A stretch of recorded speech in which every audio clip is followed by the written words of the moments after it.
Hello, listeners. I'm Sam with Below the Radar, a knowledge democracy podcast. Below the Radar is recorded on the territories of the Musqueam, Squamish, and Tsleil-Waututh peoples.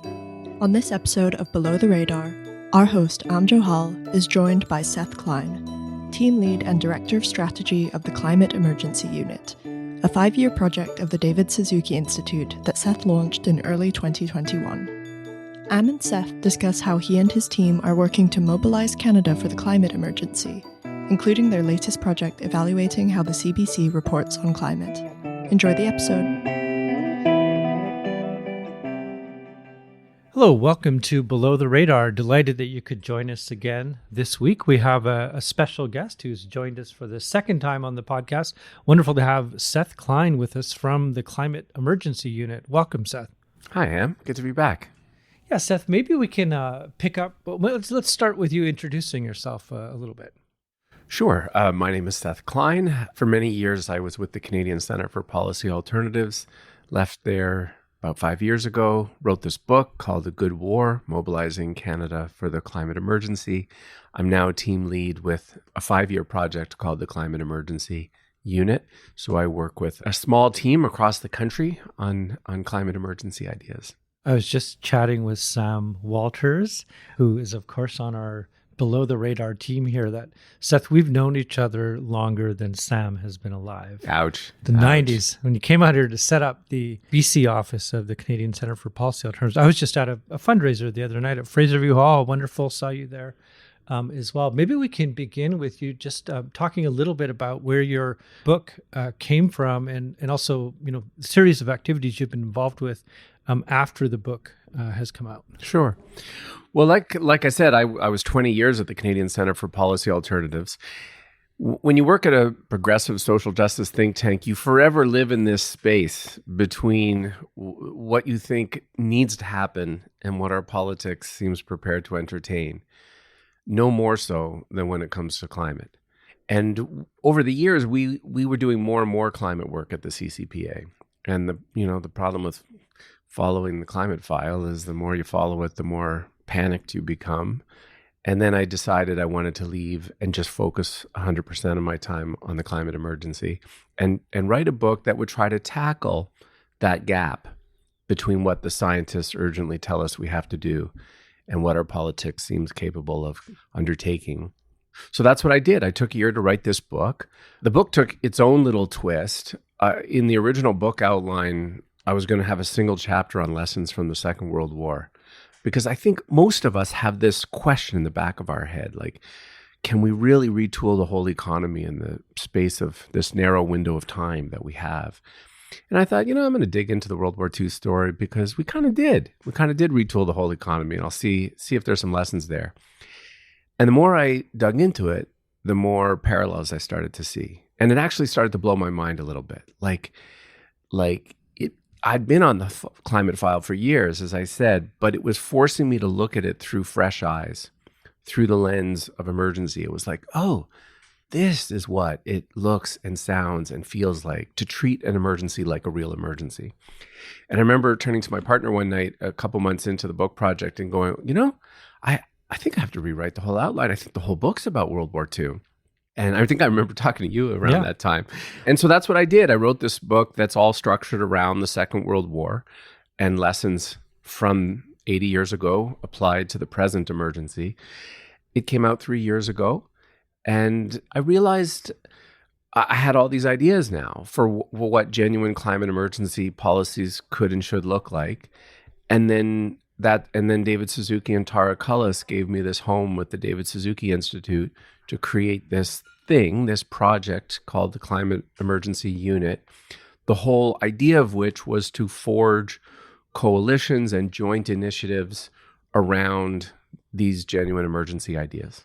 Now, in terms of the lessons of the Second World War, there's one thing is around the mobilization, around crises that happened as a result of the war, the use of the state in particular ways, both in terms of production, mobilization of people, goods, other types of things, but also it's the aftermath of the war as well, in terms of its reconstruction, of redefining a purpose. You had international institutions built up, a lot of the global economic system, World Bank, all these types of things that became problematic later on, of course. But in terms of that post-1940... And a little perverted from their original intent. Yeah. Exactly. And so I wonder if you can just speak a little bit to some of the sort of larger ideas, both in terms of the mobilization of the state when it comes to crises like a war, but also in their aftermath in terms of their redistributive quality or the kind of policy making to get beyond the crisis. One of my mentors when writing the book was this guy, Alex Himmelfarb, who was clerk of the Privy Council in the last 2 years of the Chrétien government and the Martin years, most left-wing clerk we've ever had. And he said something that always stuck with me, which was that the most insidious legacy of 40 years of neoliberalism isn't the tax cuts or the spending cuts or the privatization or the deregulation. It's the sapping of our imagination and of our faith in our capacity to do great things. This, to me, was what became so attractive about this World War II story. It was kind of exploding my sense of imagination. And, I find when I engage with policymakers today at different levels of government, and I do a fair bit of that in my work now, that's the thing that I'm most struck by is the failure of imagination. And so I'm trying to excavate in the book this 80-year-old reminder of what speed and scale looks like and what it looks like to kind of throw out the rule book and create these audacious new institutions. You alluded to some that came in after the war. Again, very at a global level, the speed and willingness to create whole new institutions. Well, even, public health care, pensions, like all of these things didn't exist for, That's right. For most, the Beveridge report. Okay, so you mentioned Beveridge. So the Canadian equivalent was the Marsh report. Marsh had studied with Beveridge. And after the war, he would go on to come to this city and head up the School of Social Work at UBC. But you're absolutely right. There are key transformative things happen in crises. So during World War II, not only is the government spending like gangbusters on all this military production, but understanding that they had to forge a kind of new sense of social solidarity in order to get the mobilization and recruitment that we needed. Canada's first major income transfer programs come in during the war. Unemployment insurance comes in the war. The family allowance comes in during the war. And this famous Marsh Commission report is done during the war and is offered up to Canadians as this pledge. And, in it lays the whole architecture for the whole post-war social welfare net, including pensions and public pensions, including healthcare. And it's offered up to Canadians as this pledge and this promise that the country they will come back to will look different and be more just than the one they were leaving behind. That's when the magic happens. That's when the mobilization happens. That's when the recruitment really starts to pick up. And it wasn't just on the low end either, in terms of transfers to lower income people. You also saw, increases in taxes for the wealthy and for corporations. You saw the introduction of an excess profits tax during the war. Remarkable in how it was structured. What today we would call a windfall profits tax, although it was more ambitious. The way they went about it in the war is they went to every industry before the war. They looked at their profits in the 4 years before the war, still Depression years, and averaged it out. And then they said to every company across the country, this is your annual limit until the war is over. That's what it means to be in a fight together. Meaning that once your profits hit that level, your top marginal tax rate was 100%.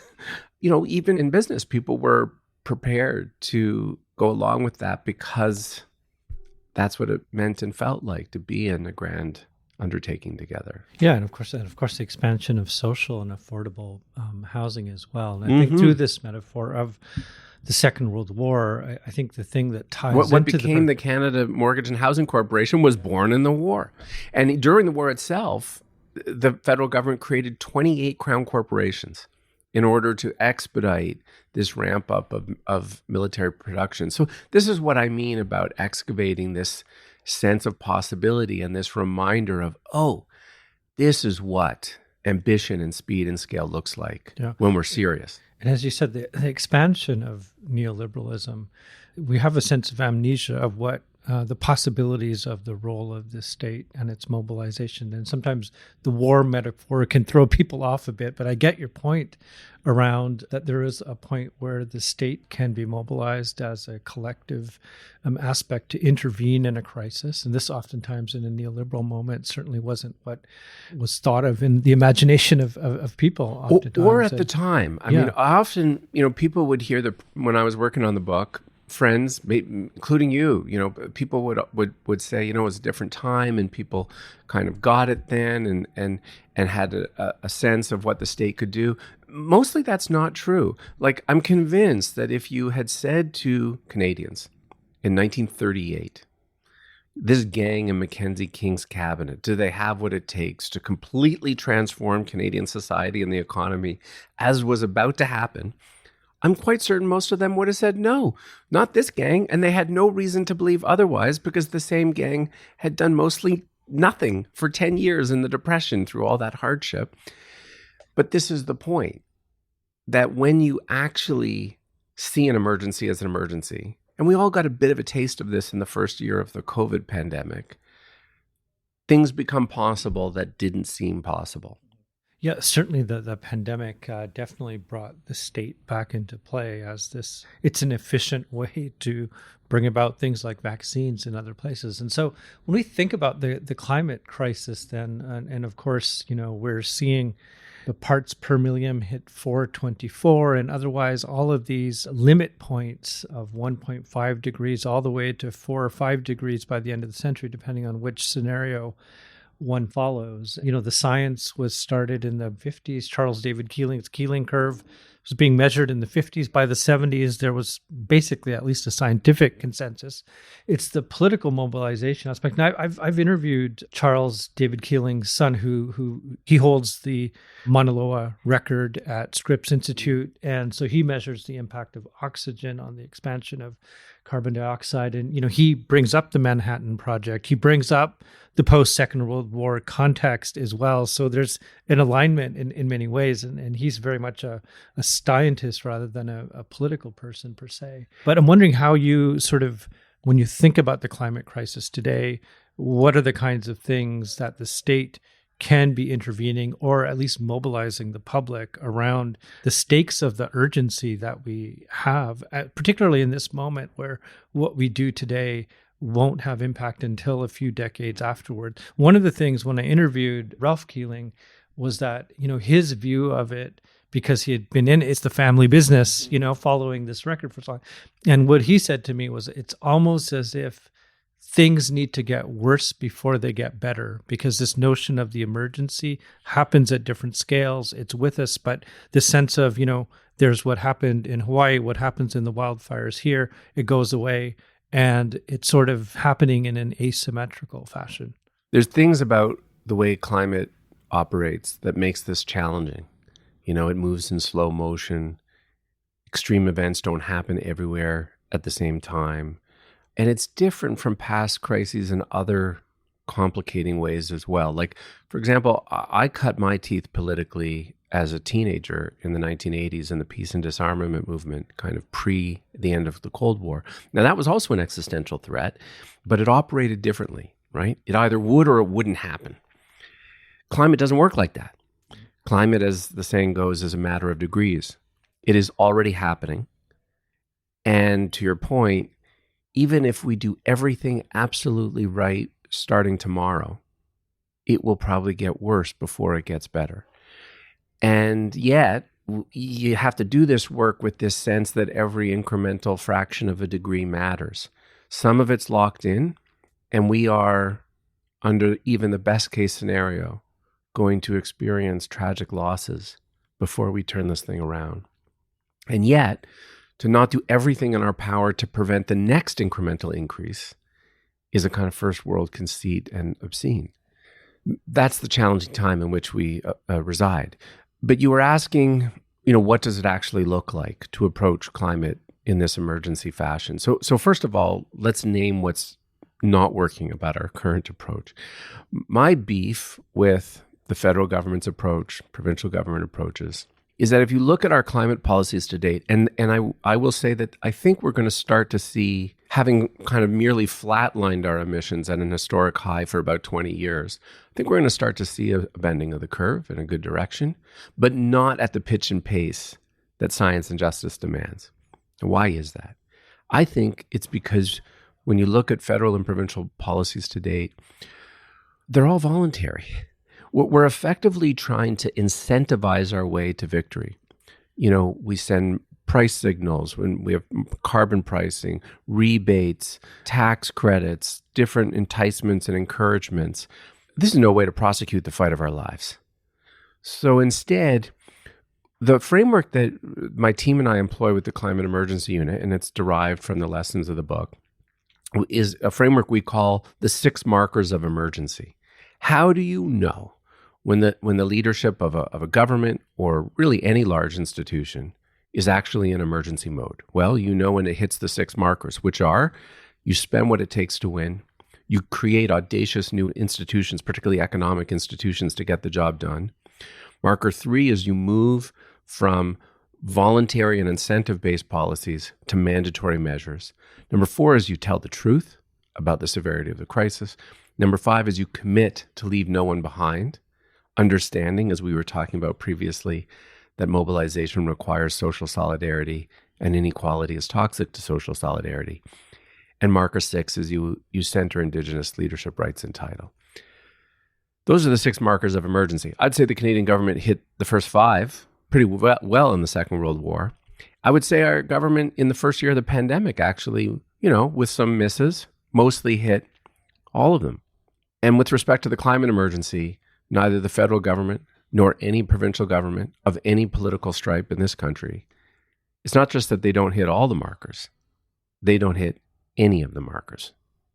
So that's the framework where we're measuring what does it actually look like to spend what it takes to win? What does it look like to create a new generation of public enterprises, to mass produce and deploy everything we need to decarbonize our society? What does it mean to set near-term dates by which certain things will be required to tell the truth and to stop peddling a falsehood that we can be serious about this while still doubling down on the extraction of fossil fuels? What does it mean to have a robust just transition counteroffer to people and communities who feel dependent on fossil fuels? And what does it mean to actually honor and respect rights and title? I think one of the aspects of the sort of war metaphor, wartime, is also the levels of using the state or other institutions to mobilize the public behind a policy direction. Polling would indicate there's lots of support for climate change, et cetera. But when it comes down to other factors, the political leadership, as it is, tends to be tepid, or it cuts corners, or it doesn't go as far as we would like it to. But I don't know if enough is being done also to kind of mobilize the public around the urgency. We have not nearly enough. Yeah. So civil society organizations do that, but in terms of a broader mainstream public, to get them behind the urgency and the support, where essentially the politics and the bureaucracies would need to follow. I'm wondering if you could speak a little bit to that. Yeah, well, you're actually giving me a great segue to talk about 2 of our campaigns with the unit. So before I launch into the campaigns, let's lay the groundwork. Again, to play with that war metaphor, people would often say to me on the premise of my book, everyone understood the threat then to be clear and present. No, they didn't. If you were in Europe or Asia, the threat was clear and present. If you were in Canada, it was on the other side of 2 oceans. It took work to get the public on board and rallied and ready to mobilize. And that's true again today. When you look at the public opinion polling in Canada, what you see is a very muddied and mixed affair. On the one hand, a majority of Canadians are anxious about climate. They now see it as an emergency. They don't see that emergency as somewhere else, somewhere in the distance. They see it now. They want the government to take bolder action. In the main, that's what we find. However, the basic level of climate literacy is appalling. And that's most reflected in the fact that that only about half of the Canadian public correctly understands that the main source of global warming is the combusting of fossil fuels. And given that, it's easy for industry and government to make mischief and say to people, well, we're doing good stuff on climate, even while they double down on fossil fuel extraction. So we have a lot of work to do to connect the dots for people about what actually causes climate change, and then to present the solutions, because that's the other piece of it, is people don't know what the solutions are or that they are readily available to us.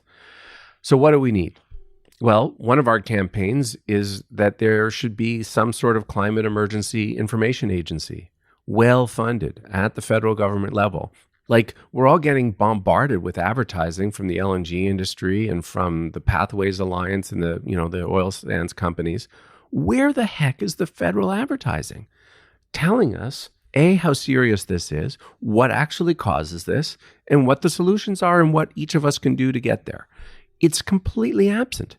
So we need some sort of an agency like we had in the war that does that work. And then we have another campaign where we've partnered with your colleagues here at SFU, Community Engaged Research Initiative, on a quieter campaign focused on the CBC itself, on their role as our public broadcaster in a time of emergency, because they also are not yet meeting the moment. The CBC climate reporting has gotten better. When they report on extreme weather events, they've gotten better at connecting it to climate, but not connecting the next dot, which is what causes climate and burning fossil fuels.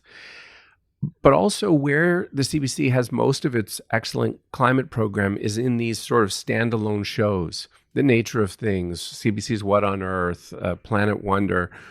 So we did this research project with your colleagues where we had volunteers across the country tracking the morning shows and the main national shows on radio and TV with an instrument to sort of track every time they heard a climate story and what kind of coverage there was. And what emerged is, like I said, they need to do a much better job. And a key recommendation out of that is that we need to have a daily climate emergency report, not on a standalone show, embedded in our flagship shows like The National and The World at 6 and our morning radio shows. If our morning CBC radio shows across the country can all make time for hourly sports and business reports, then surely to God, they can have a morning climate emergency report that tells us how the battle for our lives is unfolding at home and abroad. I still want to know the Connect score, Seth.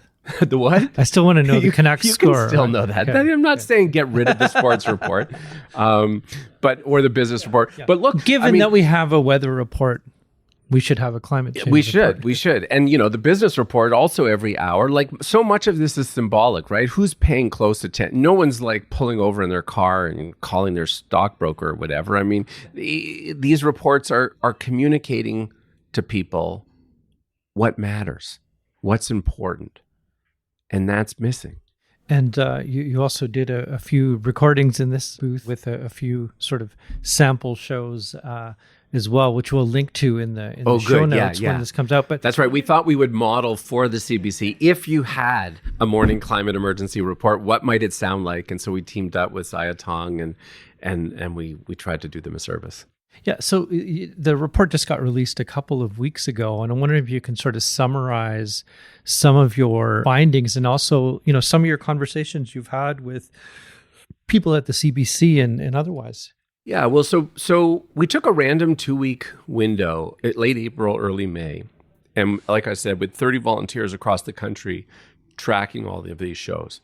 It's interesting, like the window that we chose ended up being when all of these fires started to break out, particularly in Alberta. In fact, the Alberta election was launched in that 2-week window, and they ended up declaring a provincial state of emergency, and yet nobody was talking about climate change. So the overall finding was that only just under half of the shows had any climate reporting, but we included in that extreme weather events. So of those that did have something, the bulk of those were, in fact, extreme weather events. And fewer than half of those connected to climate, but only a tiny fraction, well, about 9%, made a connection back to fossil fuels. Less than a quarter talked about solutions. A tiny, tiny fraction, 6%, had any kind of sense of what individuals themselves could do. So our findings overall is that the CBC is doing a little better. They're doing some good climate journalism, but it's sporadic and inconsistent and often missing from that daily programming. They need to do a better job of connecting the dots, as I said, and connecting to solutions. But that core finding is that we really need a kind of national climate emergency unit within the CBC itself, well-resourced, with a team of people, team of correspondents who can do that daily reporting across the network. For me, this is a bit, I talk about this in the book around the role of the CBC in the war. Lucky for us, the CBC was actually created 3 years before World War II. And it was then only a radio service. And it played a very instrumental role in rallying the public. Every night, people would they actually listened to Lorne Greene. Does that name mean anything to you? Yeah. I don't know. So if you're, you're younger than me. If you're my parents' generation, Lorne Greene was Pa Cartwright on Bonanza. Yeah. That's totally. Okay, but if you're a child of the 70s like me, he was the original Commander Adama in the first very cheesy Battlestar Galactica. Yeah. Right. I saw the reruns of the other one. So yeah. Oh, so good.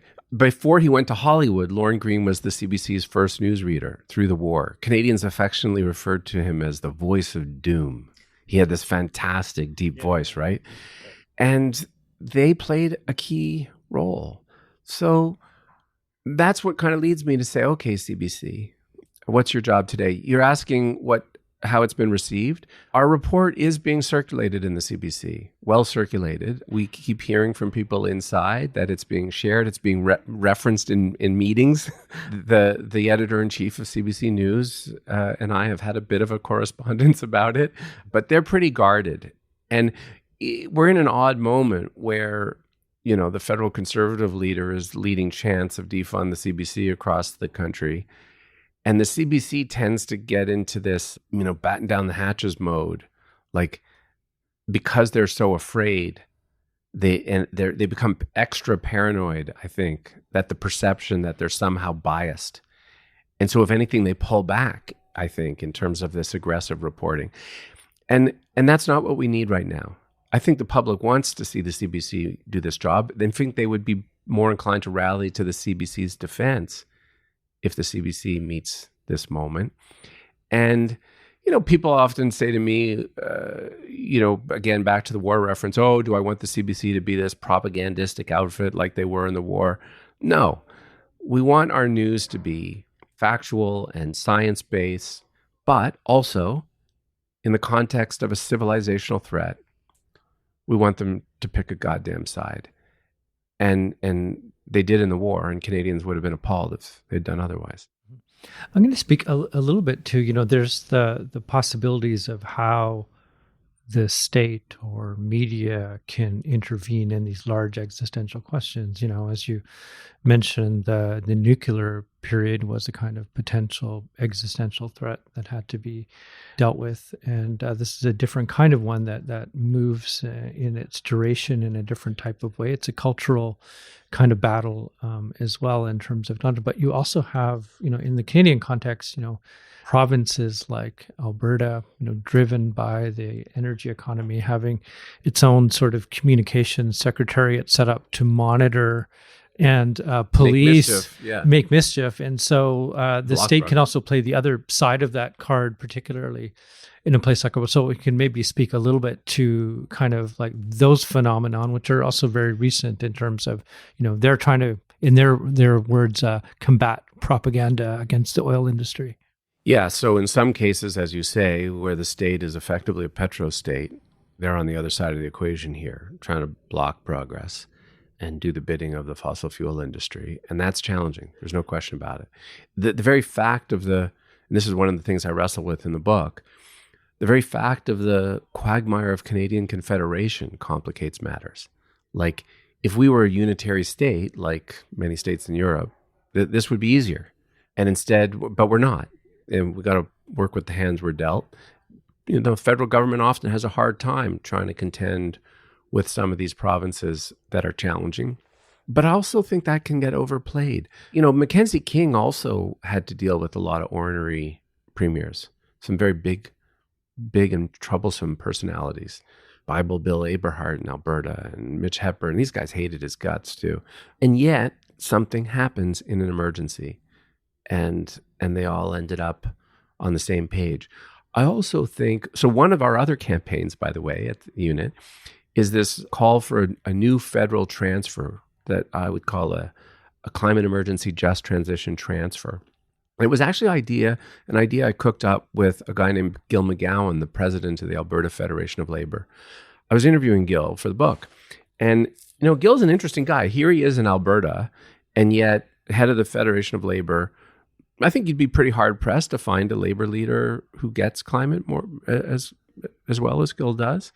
But Gil was also making the point that the rest of the country needs to appreciate that places like his province have more heavy lifting to do. This is hard for Alberta and Saskatchewan and Newfoundland. And he was, wondering, do we need to tweak the equalization formula or something like that to recognize that? And I was like, oh, you don't want to do that. These programs mostly work the way they're supposed to. What if instead we imagined an entirely new federal transfer, purpose-built for this task? And it would have 3 key elements, this just transition transfer. First of all, it would be big, like 1% of GDP, about $25 billion a year. But it would also be different from other federal transfers, say for health or education, in 2 important ways. One, instead of divvying the money up by population, we would divvy the money up by greenhouse gas emissions. So Alberta is the source of 38% of Canada's greenhouse gas emissions. That's like 4 times their share of the population. We freeze that in time and we say, okay, Alberta, you're going to get 38% of the money. So this becomes challenging if you're the premier of Alberta. Are you supposed to scoff at a program that's sending you $7 or $8 billion a year?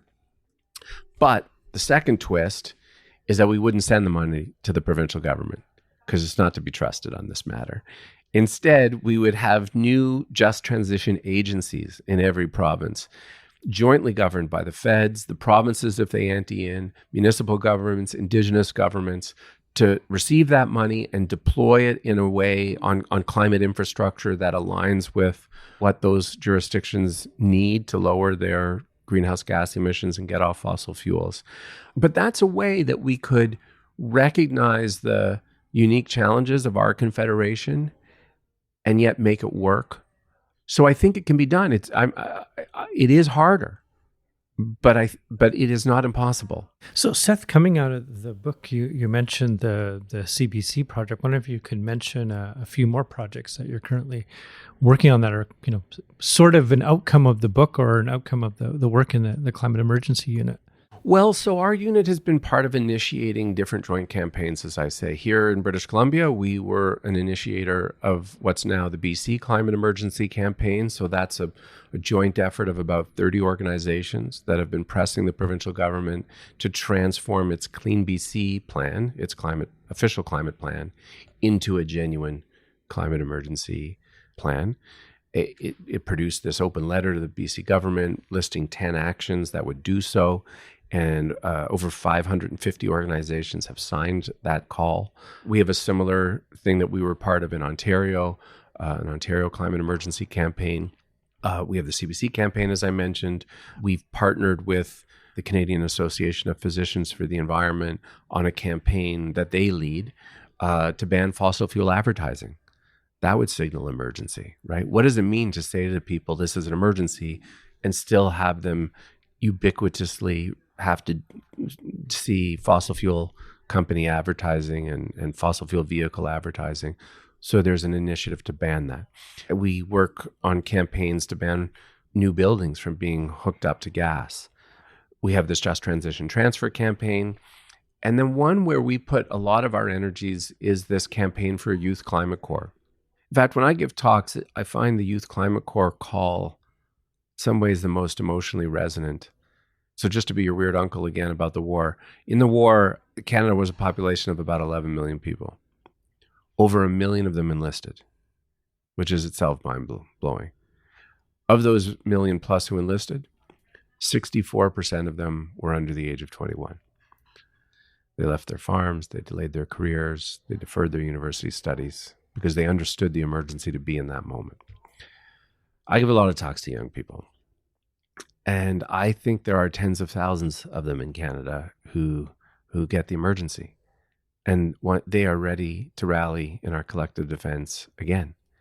And they're like, where's my goddamn invitation? What if we had a program that said to everyone under the age of 35, if you get the emergency, you want to spend 2 years serving in this moment, getting skilled up and trained up in the skills that we're going to need for the next 20 years to transition our society. We have a place for you. Nobody will be turned away. I think that could be transformative. It would it tells the truth, right? It signals, okay, we're in emergency mode. It's part of spending what it takes to win. It is a new institution. It centers that principle of leaving no one behind, and done right, structured and governed right, it could center Indigenous rights and title and leadership. A few weeks ago, there's been a similar call in the States for a civilian climate corps led by this group, the Sunrise Movement in the States. And it landed this fall a big victory with Biden kind of making a down payment on the American Climate Corps. And it was bolstered by some polling in the States that showed support that was like through the roof. Even a majority of Republicans were like, sounds great. But no one had polled in Canada. So I decided to commission a poll from Abacus Data. And sure enough, majority support across the country, across political lines, saying this sounds like a really good idea. But the most interesting part of the poll to me, the second question we asked in the poll was only asked to those under 35. And we asked them, if a program like this existed, how likely would you be to consider enrolling for 2 years? 65% of them said they would consider it. And they could say like definitely, probably, maybe. On the definitely, I thought, maybe 5% would say definitely. 15% said definitely. Now, there are about 9 million Canadians between the ages of 18 and 35. 15% of them is 1.3 million Canadians. Not saying maybe, saying, I get it. Sign me up. Sometimes I feel like the government gets so twisted up with these esoteric technical approaches to climate. We talk about carbon pricing and contracts for difference and tax credits and output-based pricing systems. For God's sake, could we just sign we should just sign these people up. No, it's interesting. The policy questions end up, you need to have a master's in public policy to understand the intricacies. So it doesn't do a great job of mobilizing people in as much as it might be an appropriate way to shake down the appropriateness of public policy. It rarely covers off the narrative or the enthusiasm required to capture people's imagination. And I should say that's right. This could be a path to a real mobilization. And there is an active campaign trying to press the BC government to adopt this and sort of go first, show the rest of the country. And our kind of pitch to them is in the same way that Medicare is Saskatchewan's gift to Canada and $10 a day childcare is Quebec's gift to Canada. Maybe the Youth Climate Corps could be British Columbia's gift to Canada. Any other projects you wanted to share? I mean, that gives you a flavor of the kinds of emergency campaigns we're part of. I guess the one thing we haven't talked so much about is the need for these new Crown enterprises. I'll give you one good example out of our province. Take heat pumps, for example. We urgently need everyone to, get a heat pump. But how are we trying to do it? We do it through incentives. We do it through these rebates. But they still cost a lot. It's still complicated. You got to get multiple bids from multiple private providers. And something else is happening, which is in this private market of heat pump installation, there's profiteering and gouging going on. That's escalating the price. We need a new Crown corporation or maybe just a subsidiary of BC Hydro that is mass producing and installing these things. Get the economies of scale, bring the price down, take the profit motive out, have an army of installers. Like I converted my house 3.5 years ago. It was expensive. It was complicated. It's kind of like taking a car to the garage, right? You kind of you're trying to figure out who's trying to bilk me less than the other guy. Enough, In Prince Edward Island. Now, we recently saw this whole carving out of carbon price for Atlantic Canadians or people who heat their homes with oil. Why do we make this so complicated? In Prince Edward Island, under a conservative provincial government, if your household income is under $75,000, they just give you a heat pump. Let's just do that. Yeah. There's so many different interventions we can make, and certainly getting the power of provincial or federal government behind it would certainly accelerate the pace at which we can reduce CO2 emissions. Wondering if there's anything you'd like to add, Seth. I think we've covered it. I mean, mostly, maybe we started with the war, so let's end with the war, okay? We live in an ambiguous time. I think a lot of people who follow or work on climate wrestle with despair, understandably. Like, are we actually going to do this in time? And the truth is, we don't know. Where I take some solace from that story is, those 1 million plus people who enlisted. What they didn't know when they rallied in the face of fascism 80 years ago is similarly if they would win. It's to state the obvious, but it's only in the rearview mirror of history that we know how their story ended. They didn't, and there was a good chunk of the war's early years when the outcome was far from certain, and they did it anyway. And in the process, they surprised themselves by the speed and scale of what they were able to accomplish. And that's going to have to be enough for us now to do what we have to do. Seth, is there any future writing projects you're going to be taking on? Oh, I don't have another book in me at the moment. I should mention I do write a regular column in Canada's National Observer, which I try to use to seed what genuine emergency approach and genuine emergency ideas would look like. Seth, thank you so much for joining us on Below the Radar. Thanks, Ed. Below the Radar is a knowledge democracy podcast created by SFU's Van City Office of Community Engagement. Thanks for listening to our conversation with Seth Klein. Head to the show notes to find out more about the variety of campaigns the Climate Emergency Unit runs. If you would like to support our podcast, you can donate at the link in the description below. Your generous donation will help support the podcast's activities and associated public events with SFU's Van City Office of Community Engagement. Thanks again for listening, and we'll catch you next time on Below the Radar.